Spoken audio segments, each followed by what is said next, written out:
दूसरा टाइप का सवाल पढ़ते हैं।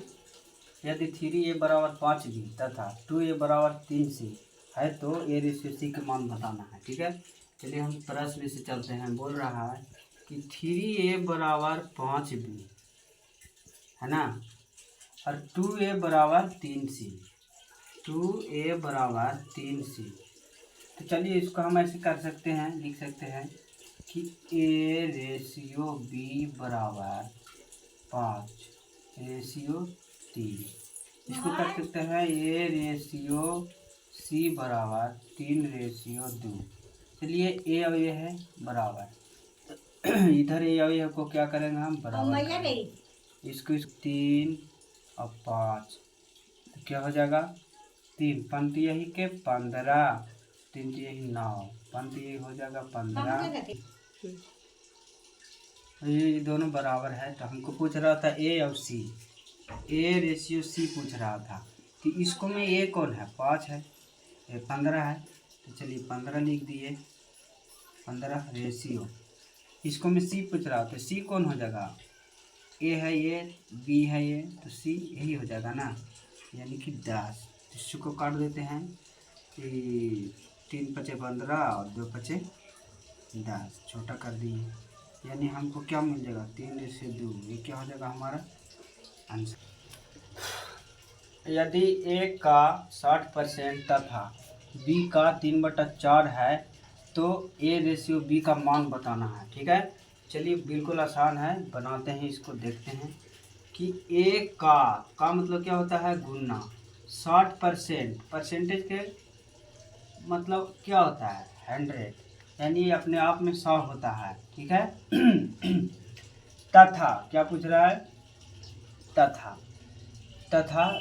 बी का 3/4 है ना।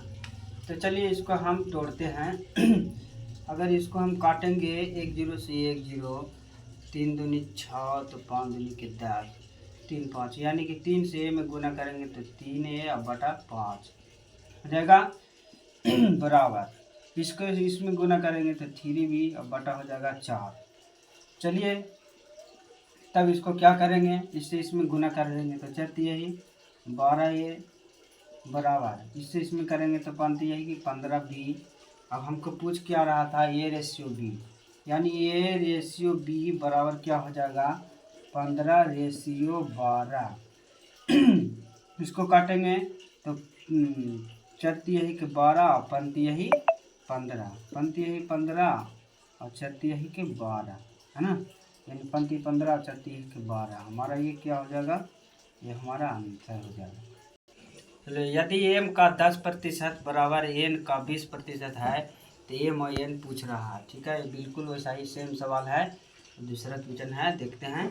तो बोलता है एम का 10% के लिए हम लोग तो जानते हैं कि 100 से क्या करते हैं गुना करते हैं। एन का आपको पता है कि 20% के लिए पता है कि 100 से क्या करते हैं गुना। इसको काट देंगे तो कितना बार में कट जाएगा 10 बार में तो कट जाएगा। इसको काटेंगे तो 20 × 5 = 100 कट जाएगा। ठीक है, तो अब बचेगा एम बटा, यानी एम बटा 10 बराबर, इसको काट दिए तो एन बटा 5 बचेगा। अब इसको गुना कर देते हैं तो चलिए 5 से इसमें, इससे इसमें, तो 5m बराबर 10m। तो हमको पूछ रहा था M ratio N, M ratio N बराबर 10 रेशियो 5। तो हम इसको छोटा कर देंगे, 5 दूनी 10, 2 रेशियो 1। ये क्या हो जाएगा हमारा एम और एन का मान हो जाएगा। यदि ए रेशियो बी बराबर 2 रेशियो 3 तथा बी रेशियो सी बराबर 4 रेशियो 5 है तो हमको पूछ रहा है क्या A plus B ratio B plus C का मान पूछ रहा है। तो चलिए हम निकालते हैं, सवाल को पहले हल करते हैं। ए रेशियो बी बराबर 2 रेशियो 3 है और बी रेशियो सी बराबर 4 रेशियो 5 है। तो चलिए ना हम इसको कॉमन ले लेते हैं। तो इसको क्या करेंगे गुना 4 से करेंगे, इसको क्या करेंगे गुना 3 से करेंगे।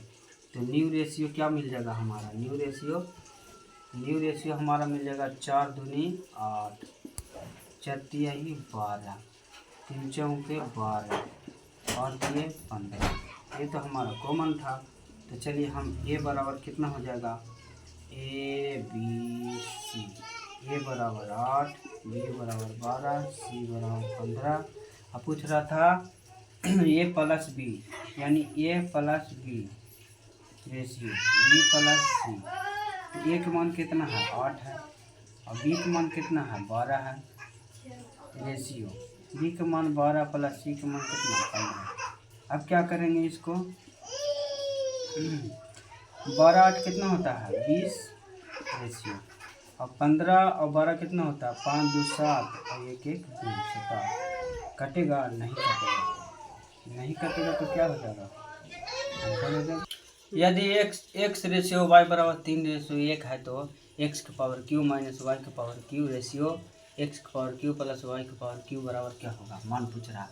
तो चलिए x रेशियो y बराबर पहले है 3 रेशियो 1, तो पूछ किसको रहा है, x की पावर q माइनस वाई की power q into ratio x की पावर q प्लस वाई की पावर q। अब चलिए x के मान कितना दिया है, इसका वैल्यू भी है और इसका वैल्यू भी है, तो 3, यानी कि 3 के कर देंगे q माइनस वाई 1 है तो 1 के करेंगे q रेशियो x के q, यानी कि 3 के पावर q प्लस 1 के पावर q। अब क्या करेंगे, 3 के पावर q है तो 3 और 3 3 9 9 तिया 27, माइनस 1 के 3 बार गुना करेंगे तो 1 आएगा। रेशियो 3 तिया ही के 9, ओह सॉरी 3 3 9 9 तिया 27 प्लस 1 एकम 1। अब इसको में से इसको घटाएंगे तो बचेगा 26। अब इसको 27 से क्या हो जाएगा, 28, 13 दूनी 26 और 14 दूनी 28। ये हमारा क्या मिल जाएगा, आंसर।